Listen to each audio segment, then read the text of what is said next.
윤석열 전 검찰총장이 40여 명에 달하는 정책 자문단을 발표했는데 이명박 박근혜 정부 출신 인사와 함께 문재인 정부 고위급 인사도 포함됐습니다. 최재형 전 감사원장이 상대적으로 공약 마련에 어려움을 겪고 있는 가운데 기존 국민의힘 주자들은 윤석열, 최재형 두 주자를 연일 견제하는 데 집중하고 있습니다. 황혜경 기자입니다.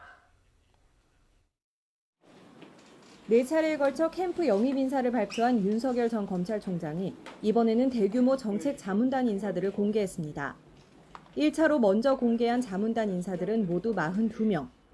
경제와 사회 등 4개 분과로 나뉘는데 외교안보 통일 분야에는 세월호 보고시각 조작 혐의 등으로 재판을 받고 있는 신인호 전 청와대 비서관 등 이명박 박근혜 정부 출신 인사들이 대부분을 차지합니다.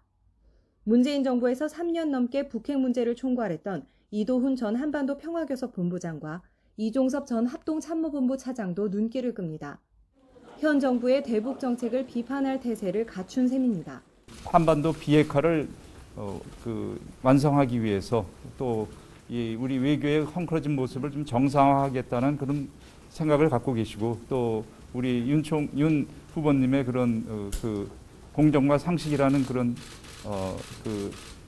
생각에 같은 뜻을 갖고 있으시기 때문에 윤 전 총장은 추가 영입 인사까지 예고된 자문단을 중심으로 정책과 공약을 마련해 공개할 계획입니다. 주 120시간 근무와 부정식품 등 이딴 논란이 지지율에 악영향을 미치는 걸 최대한 차단하는 게 당면 목표입니다. 지지율 면에서 윤 전 총장의 뒤를 쫓고 있는 최재형 전 감사원장은 정책 자문단 구성에 진땀을 빼고 있습니다. 국민의힘 입당은 먼저 했지만 사실상 정치 후발주자다 보니 인재 영입은 물론 정책과 공약 마련이 쉽지 않은 상황입니다. 가장 기본이라 할 수 있는 부동산 문제는 민간 주도의 공급 확대라는 큰 그림을 제시하긴 했지만 여야를 막론하고 정치 초년생이라는 공격을 받고 있습니다. 복잡한 전문화된 사회에서 대통령이 된다고 해서 모든 걸 다 알 수 없는 거 아닙니까? 각 분야에 정말 실력 있는 전문가를 써서 그분들과 함께 일하면 또 그 부분은 얼마든지 보충할 수 있고.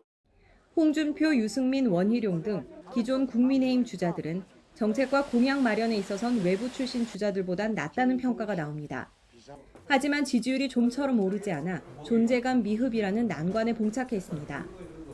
때문에 일단 윤석열, 최재형 두 주자에 대한 공세와 견제에 집중해 힘을 빼놓은 뒤 정책과 공약으로 승부를 볼 수 있다는 전략이 깔린 것으로 보입니다.